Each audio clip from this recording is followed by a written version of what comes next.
Ken, we've survived 3 weeks, man. Third one's a charm, baby. That's the way I'm looking at it. We survived the sophomore slump, right? Exactly. Okay, Ken, this week we're going to do an album that is near and dear to my heart and one I know that you enjoy as well. Led Zeppelin's Houses of the Holy. Now, we're going to talk about each individual song, but I do want to note that the song Houses of the Holy by Led Zeppelin is not on the album Houses of the Holy. So that's on Physical Graffiti. If you're expecting to hear that song, go buy Physical Graffiti or listen to it on Spotify or YouTube or Also whatever. a great album. It's a great album. Double album. Yeah, when we got time to do a double album, that might be one of them, but it's not this week, that's for sure. So, Houses of the Holy was released in 1973. It's their fifth album. It had a top 40 hit with Jamaica, which we're going to talk about later on. And it kept the Led Zeppelin train rolling. Oh, yeah, that was like the pinnacle of their career. 73, that tour, if I remember correct, they were one of the first bands to make over $1 million on tour. The Mothership, that airplane of theirs. Yep. They bought the Mothership that year. They were balling. 73 was the year of Zeppelin. Yeah, no, I think I agree with you. Now, for me, this is my favorite Zeppelin album. A lot of people are going to point to Led Zeppelin 2 with Whole Lotta Love, Zoso or Led Zeppelin 4 with Stairway to Heaven and Black Dog. For me, this is the peak of Zeppelin. Now, Ken, I first discovered this album when I was in middle school. I had already had the Led Zeppelin 4 LP, the Led Zeppelin 2 LP, and somebody gave me the Houses of the Holy cassette. And I listened to it over and over, except for two songs, which we're going to talk about. Right. But over and over again. Now, when did you first discover this album? I discovered this album high school. I would say sophomore year is when I began listening to Zeppelin. So almost 20 years after it was released. Yeah. Yeah, okay. Yeah, I didn't grow up a Zeppelin fan necessarily. My parents weren't spinning the Zeppelin records in the house, so. Hey, neither were mine, man. They were spinning old Waylon Jennings and Merle Haggard records, okay? There was no Zeppelin in my house. I had to discover Zeppelin on my own and through classic rock radio. But the album cover was a little controversial because you had these little naked kids climbing like a monument. Yeah, it seemed like they were outside, which made sense since Zeppelin, they're European from the UK, and that's what the background looked like. So it looked like it was somewhere at their home. Could have been their kids or something like that. You know, the reality is we could look on Wikipedia and find out where that picture was taken, but I don't want to waste the time doing that. And yeah, you don't do that at our age. That's what the kids do. Actually, that's not true. All of the facts and figures we get for this show are from Wikipedia, full disclosure. Anyway, let's start with the album, man. Side one, because back in the day, before you had streaming or CDs even, you had side one and side two. And side one starts with The Song Remains the Same. Oh, yeah. Man, as soon as you said that, I heard it kicking off. And thinking about how that was the heyday of Zeppelin, and just hearing that 12-string thing, yeah, I hear that in my head. It gives me a happy feeling, which is kind of funny. All right. No, you're right, though, because it does. It kind of has an epic feel, and nobody does epic feel better than Zeppelin. Absolutely. And then it slows down, another Zeppelin staple where, you got that hard driving sound that slows down. And then Robert Plant talks about having a dream. Yeah. Yep. And so for this is one of my favorite Zeppelin epics. We're talking almost 6 minutes long, 5.5 minutes. And there's never a point where I'm like, I wish this song would end, because I feel like it ends at the right time. Yeah, no. Which is funny, because when you see live footage of them, they will extend some songs until the day is long, but the song remains the same. Yeah, but this one, that was perfect. It was like, yep, this is the right amount of length, the right amount of time for this song. Be honest with you, I don't even know if I've ever seen a live performance of this. I'm sure it's out there. I'm just saying in my head, I can't think of seeing a live performance of this song. I know the movie kicks off with it. Song Remains the Same. Really? Yeah. The concert film? Yeah. I thought it was just named that. Yeah, it's there, and they have like this sequence or the montage sequence where they each have their own like fantasy. Yeah. Yeah, I heard that at times, even fairly recent, the IMAX here a few years ago. Buddy of mine was saying they played it there. I probably haven't seen that movie in like 25 years. Yeah, as I'm speaking, I'm like, wow, I need to go back and watch that again. Yeah, probably 30, man. I mean, we're not as young as we feel. That's true. But I will say, when I spoke with my buddy about that film, he said, I understand what all the hype was about back in the late 70s when they released it. Even though when this album, 73, wasn't released till 77. And he's like, used to wonder what the hype was, how they managed to get away with that. But he's like, yeah, once you see it on a big screen, you're like, okay, I get it now. I see what the hype's about. Right. And for me, this is the perfect opener to an album. Yes. And we've talked about this before with last week's show and the show before that, and we're going to talk about it over and over again. You have to open an album with the right song for the album to keep you listening. And the way that they put this at the very beginning of the album, I think really, really does that. But let's switch gears, because for as much as I love this song, the next song, which is song 2 on side 1, the Rain song, I'm going to be honest with you. For about 40 years of my life, I did not love this song. I did not listen to this song. I think, even though they were probably in their 20s when they wrote this, I think this is a song for old people, because I did not appreciate this song until I was past the age of 40. Yes. Well, I wasn't that old. But yeah, first off the bat, and we've had this discussion also, being a young male. And I will still tell people, like, yeah, you remember that song? I couldn't hear it back then. I had too much testosterone. I couldn't hear. I'm okay with it being mellow, man. And that's just it. Because back then, yeah, I like mellow songs, but it didn't catch me, But the mystery of the quotient? Come on. Yeah. Come on. And now, it gives me tingles now. Here's what bothered me, man, is that when you're a kid and you're hearing this, going through puberty, whatever, 7 minutes and 40 seconds long. It's not Stairway to Heaven where it builds and builds to that big, screaming part. It's not Kashmir where it goes da-da-dun, da-da-dun the whole way through. It's 7 minutes and 40 seconds of just being chill. Like you're on Valium or something. Yeah, which at that age, that ain't happening. But having said that, as an old man, when I need chill in my life, I need rest, I need relaxation, it might be my newest favorite song on the album. Yeah, and it's playing in my head right now. And it's just a nice, chill vibe. And this is... Could you play that on guitar? Yeah, I can play the intro right now off the top of my head. But yeah, I mean, it's an easy song to play on guitar. You're going to teach me? Yeah, I'll totally teach you.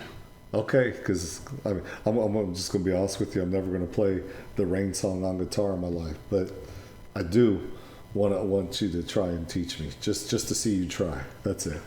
Where would you rank this in Zeppelin songs? Must listen to? It's a Zeppelin song or skip? Oh, for me, definitely a must listen. Now, I will say I am biased because I am a Zeppelin fan. Right. But not so biased where I think every song is a must listen.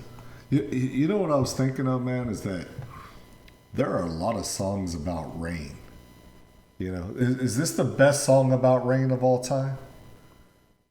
And let me go here. Like, you got "Blame It on the Rain" by Milli Vanilli, right? Yes. Could that be the best? "Come Rain or Come Shine," old standard. Yep. You have "Rain" by the Beatles, which is a B-side. This song is so much better than that one. there's so many songs about rain. I'm only happy when it rains from the 90s garbage. It's simple, rain, the water coming down, washing away.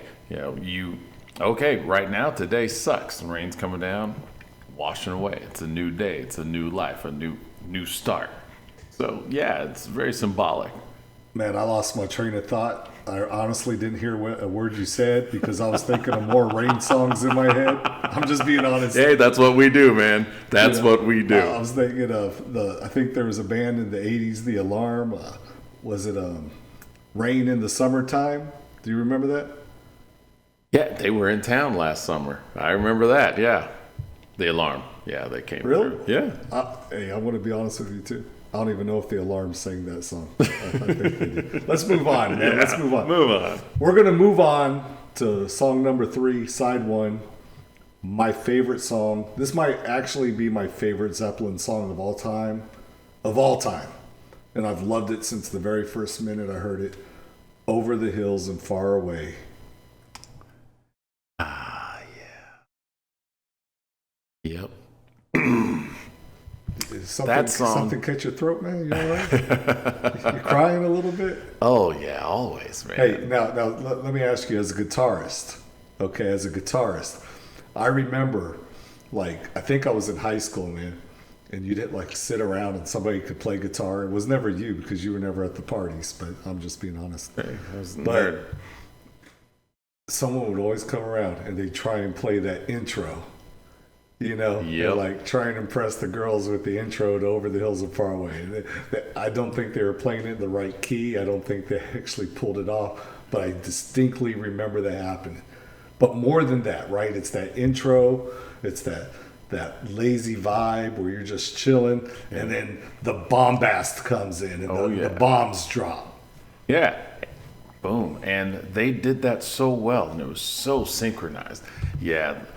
So, being the music geek that I am, listening to Robert Plant when he sings and his diphthongs, yeah, you'll ask, but just, hey, take my word for it, hit the I believe button.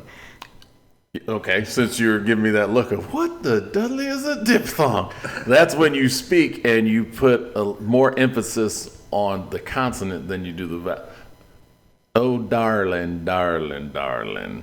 The way he does there, and he'll just roll in them, and he's lazy with his speech and the way his words flow. And remember that, because we're going to get back to that idea of just not so much lazy, but easing back into it, because this album, with the 4 of them, it just reeks of that laid back confidence, that laziness where they just sit in it. Well, like we mentioned in the intro, Zeppelin's at their peak. You know, they haven't experienced so many tragedies yet where they start to crumble. The excess is not preventing them from going out on the road, year after year yet. Yeah. And so everything is coming together musically.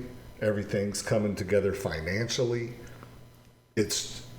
They're kind of the kings at that time, right? Oh, yeah. And so you're talking about Robert Plant. It's almost like a tribute to the hippie era, where you could go walk around in the grass with your bare feet, in your torn jeans. Yep. Chewing on a flower or something. It's like we're going to talk about flower power in a minute. But it really does have that vibe to it, man. And it's a song about just traveling the open road, right? Yeah. Now, I love traveling. I have taken my family across America.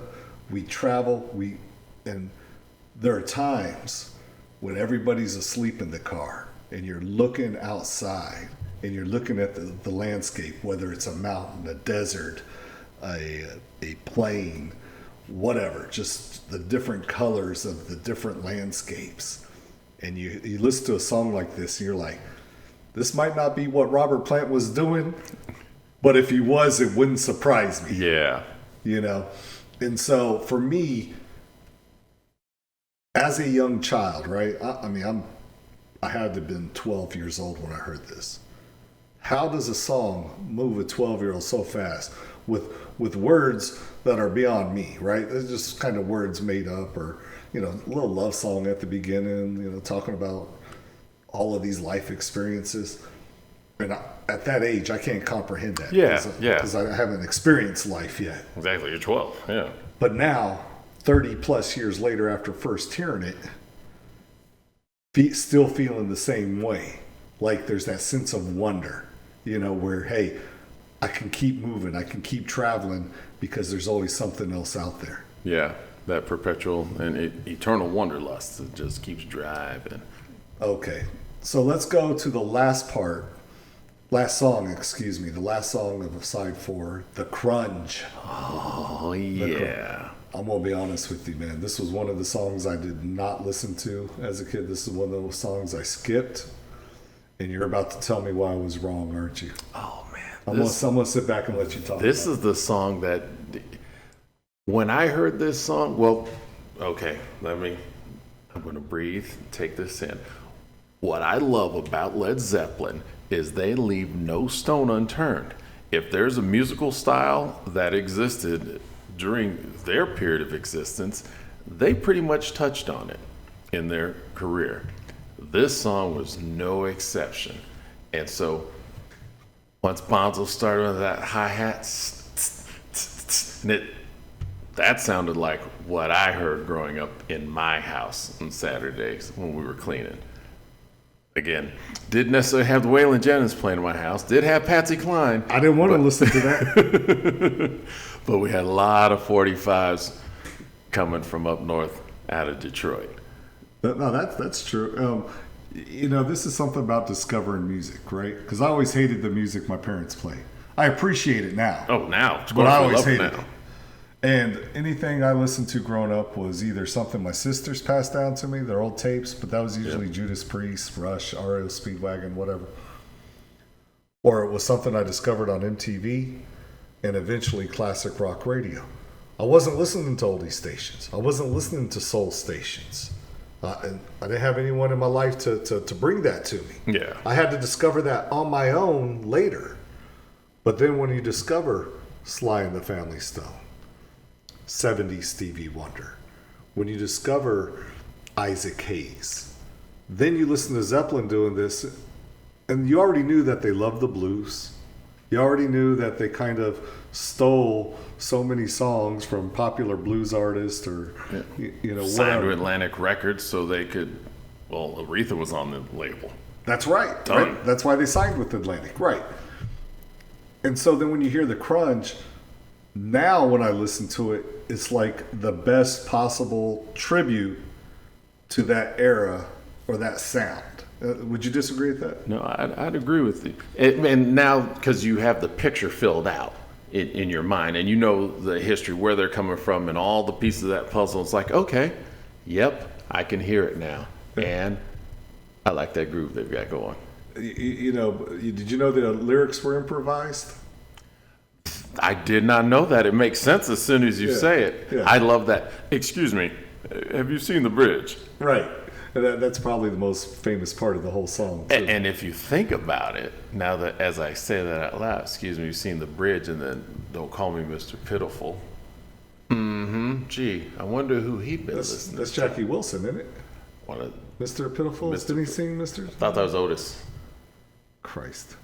Either way, we know he was listening to something. Hey, somebody tell us in the comments which one was Mr. Pitiful. I thought Jackie Wilson sang Mr. Pitiful. And I Ken, got you're Otis probably in my right. head. Is it Otis? I got Otis in my head, yeah.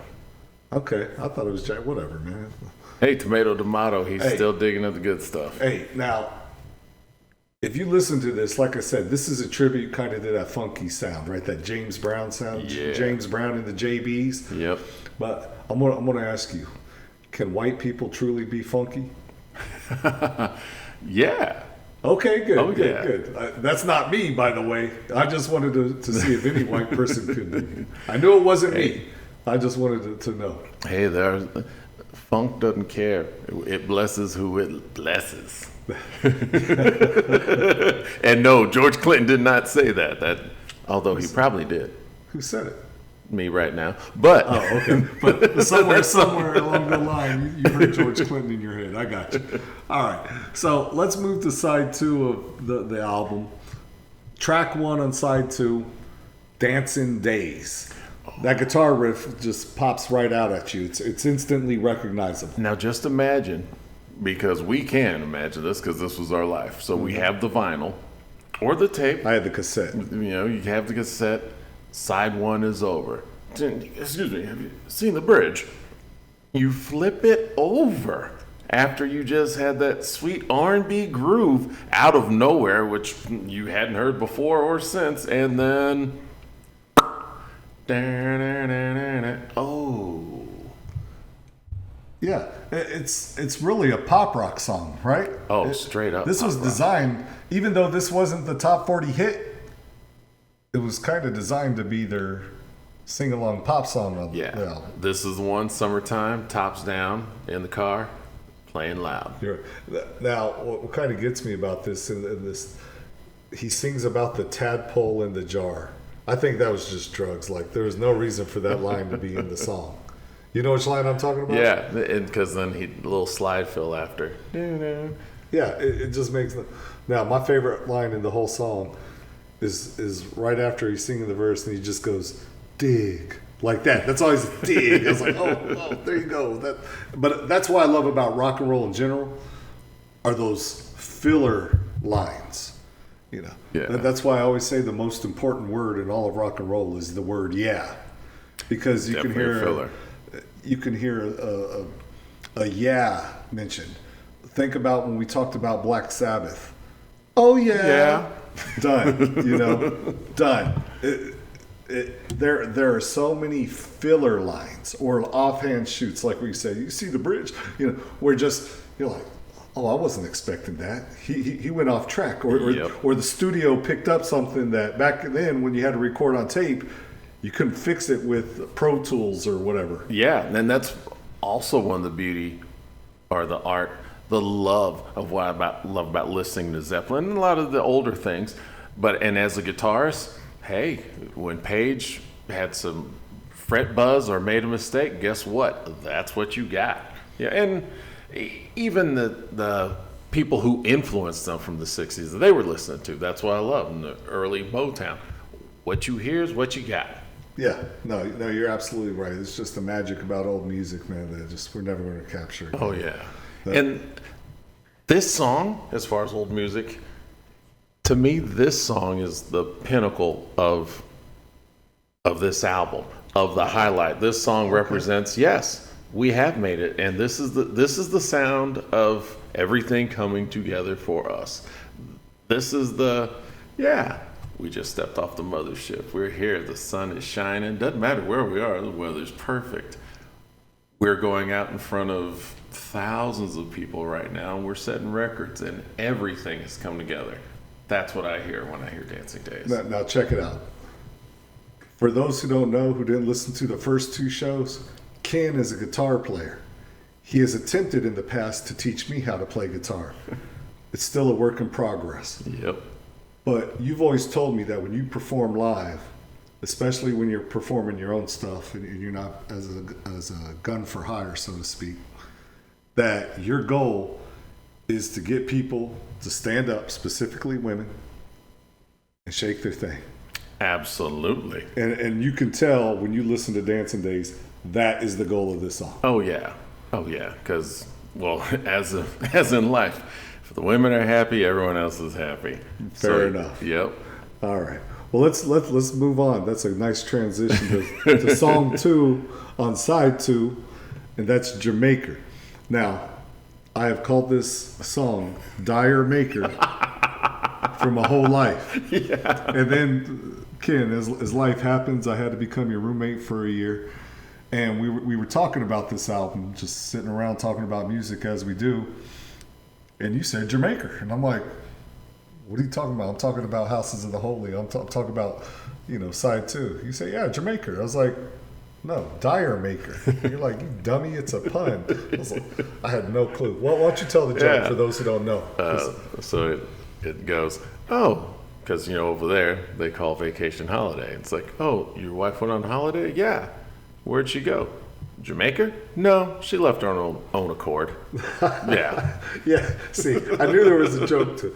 Okay, that makes sense. But that's the name of it. And this is a very popular song, right? And you can hear at this particular moment in time, early 70s, reggae is influencing not just Led Zeppelin, it's influencing Stevie Wonder, Boogie on Reggae 1. Yep. It's influencing the Stones, who basically made a reggae tribute album in the mid 70s. Yeah, and I think Marley was living in England at this time, so that would make sense too. Yeah, but just reggae was exploding too. Oh, yeah. The whole time.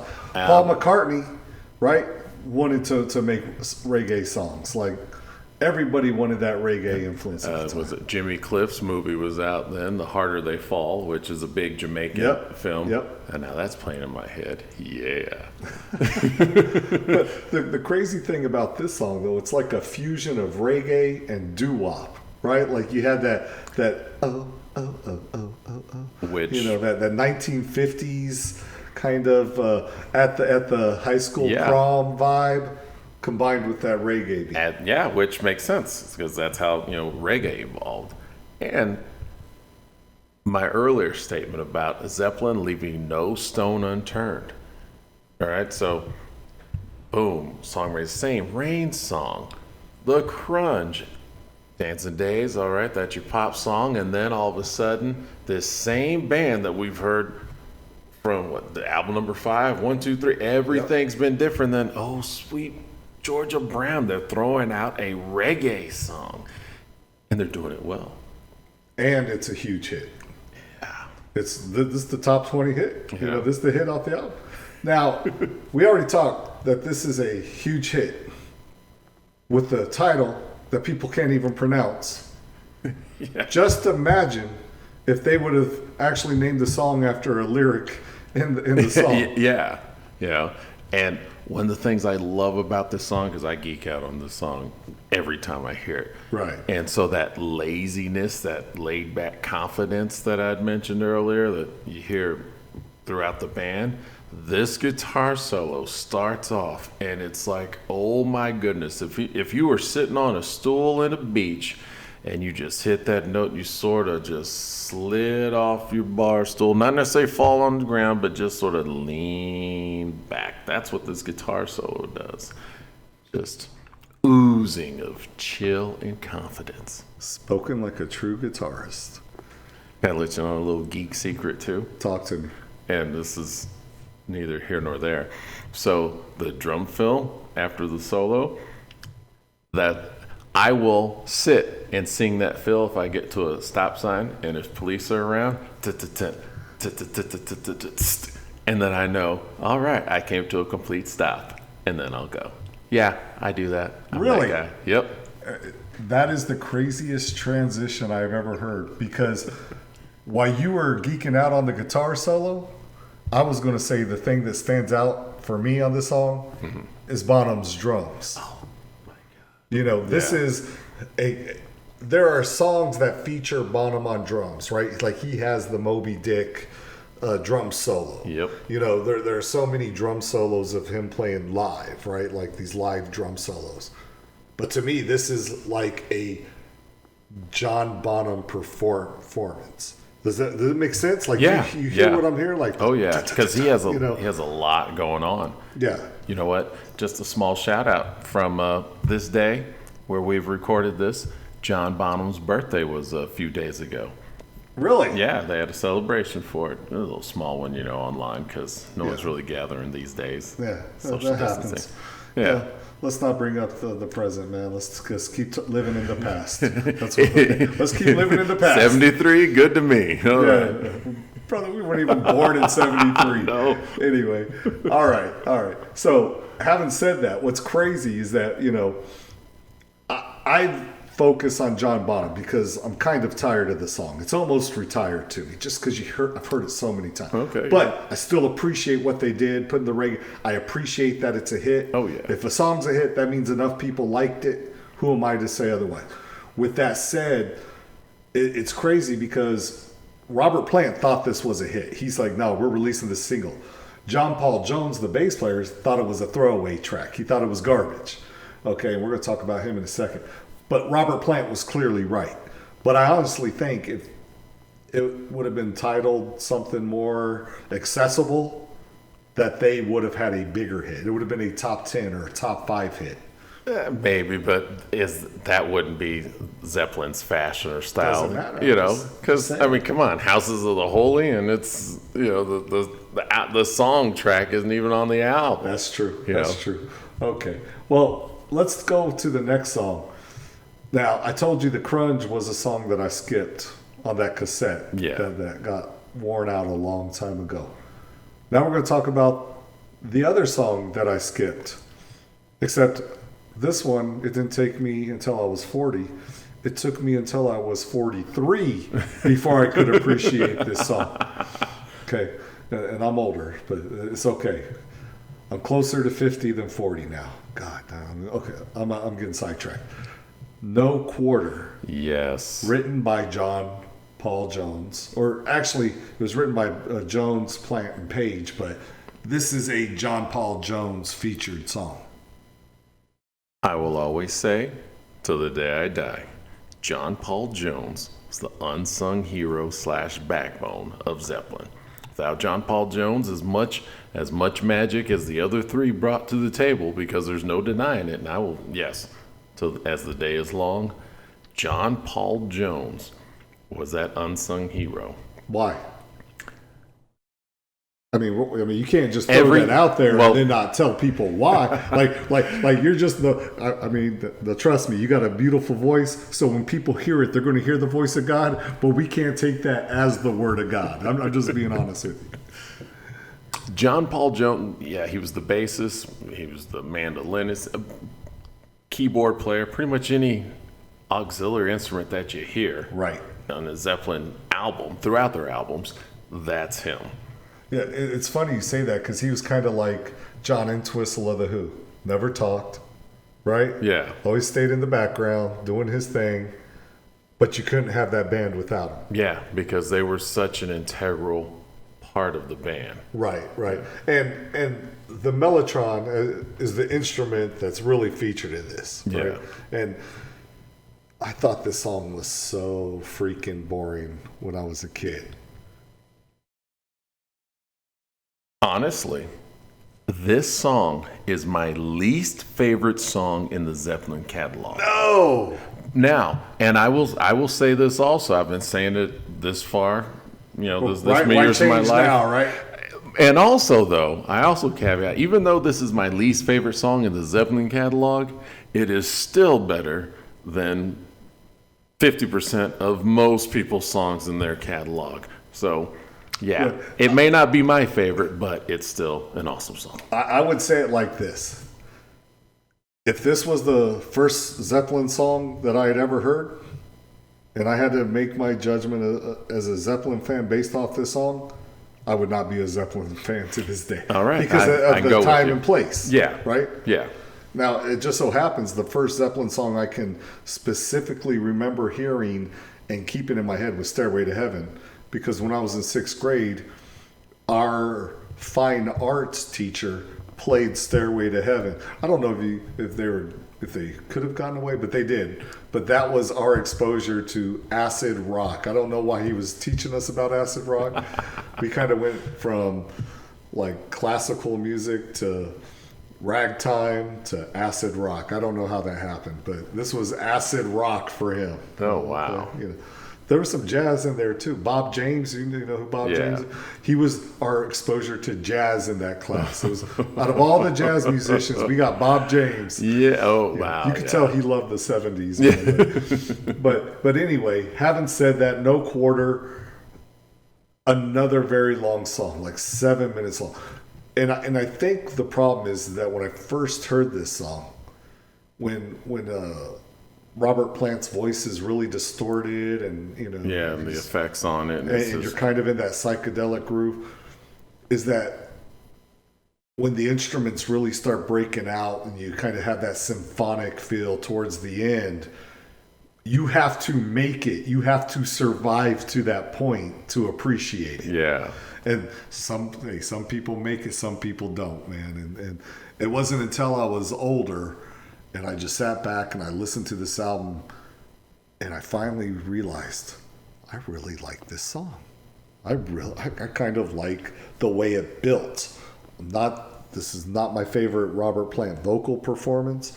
There are so many other songs I would rather listen to in the catalog, but I appreciate this much more than I did as a kid. Oh, yeah. Like I said, it is my least favorite Zeppelin song, but I still love this song. It's playing in my head right now.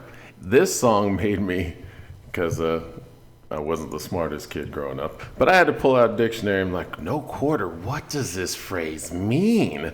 I was like, okay, no quarter given, none asked, none given. I thought he was broke. Yeah. Like, brother, can you spare a dime? I didn't know. All right. Anyway, let's go to the final song on the album. Track 4, side 2, The Ocean. Oh, yeah. I love if you listen close and put the headphones on and you can hear Bonham, because, again, what they did was what you got live. And so if you listen close, you can hear Bonham beating the life out of his drums, but you can hear him do the little chant count off before the song. And away they went. 1, 2, dun, dun, dun. Oh, loved it. Right. This song, when we talk about songs with just memorable guitar riffs, this is it, right? Dancing Days, this one, Song Remains the Same, Over the Hills and Far Away, like instantly memorable guitar riffs right off the bat. Yeah. And the time signature's off. So you're going 4. I don't even know what that means. What does that mean? That means where the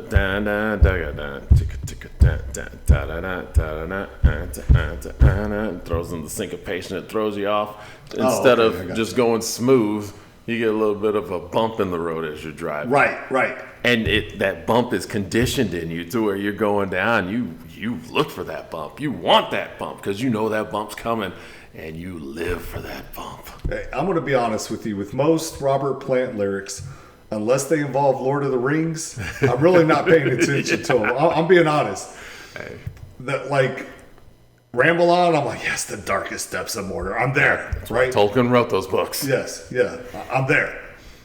I did not know that when he was talking about the ocean, he was actually talking about the crowd and the waves of the crowd forming an ocean. Did you know that? That I did not know. So think about that. He said that when he's performing in front of a crowd, it's like being swept up in the ocean. Like, just the masses. Oh, yeah. The waves. And especially back then, because live performances then, they didn't have the PA systems like we do now. Right, yeah. So they're there, and the crowds were closer. It's not like when you go to a show today. It's like, all right, and then you just have the rich people down front, the old people with their tickets they bought just to be there, be pretentious, and then the fans that are actually half a mile away. No, you look at those pictures, it's almost like the fans are right on top of them. So it was who got to the box office first, the earliest in the morning. And you could feel that energy. Right. And to have it be that close to you. And then to see them moving up and down like an ocean. Oh, yeah.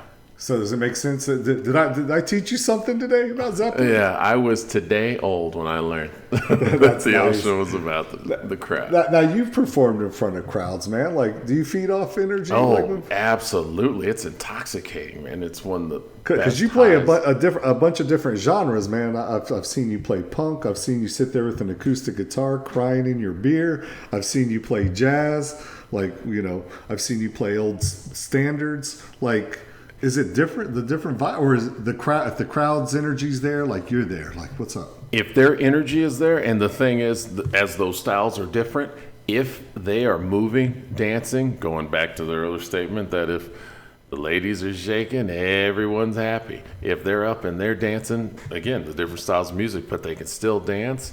yeah, that energy is there. Or when you're in your punk band, when the heads are bopping up and down, right? Yep. And you say, oh, wait, they're into it. Yeah. Yeah, or if they're singing along, oh, yeah. And you feed that, and it goes back and forth, that energy.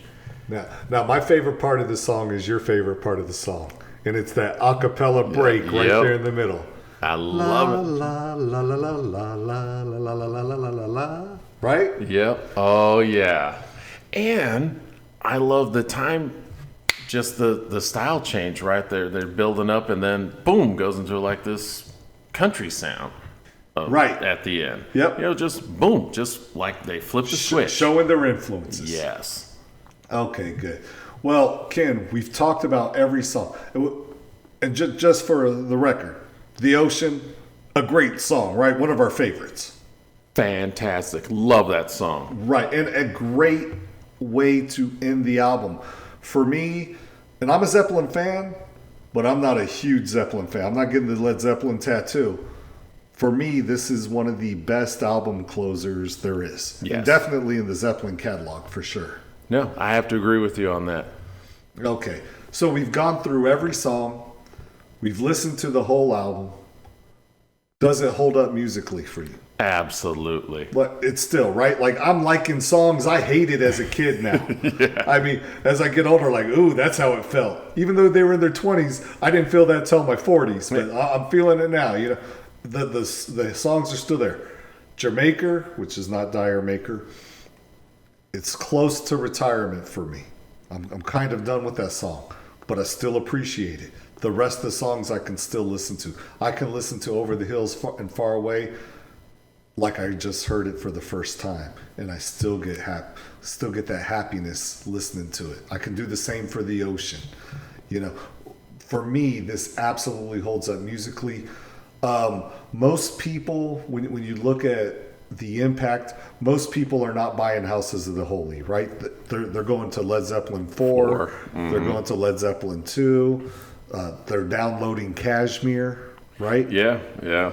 But for me, for my money, this is the album to get if you want to experience Zeppelin. Is there anything in this where you're thinking, wow, I wish people who are playing music today would do more of this from this album? Like, anything old should be new again. What do you think? Any examples? If I could hear bands do something today that Zeppelin did with this album, it would be musical and stylistic exploration. The fact that, yeah, we're a rock and roll band. We're throwing down rock. Oh, listen, us throw down our, I was at 60s R&B groove. Well, it's the 70s, so listen to us throw down our R&B groove.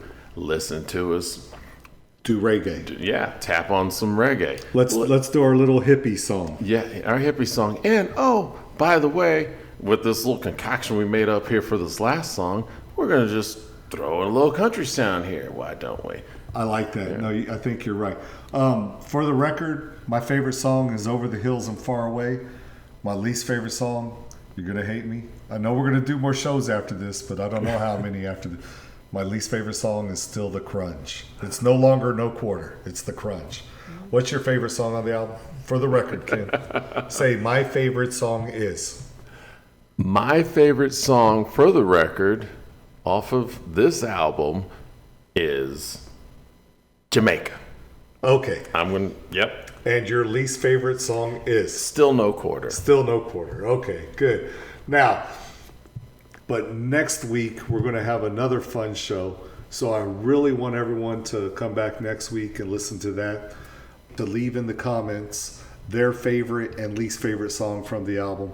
If there's something we missed or that we were completely mistaken on, call us out on that, please. Like we love to learn. Yeah, we love to learn. I used to be a historian. I used to get paid for it, but I was a historian who was bad with names and dates. So that's just the truth. So please leave your comments. If you enjoyed the show, leave a like, and we'd love to hear from you. Until next week, bye-bye. Bye-bye. Bye-bye. Bye-bye. Bye-bye.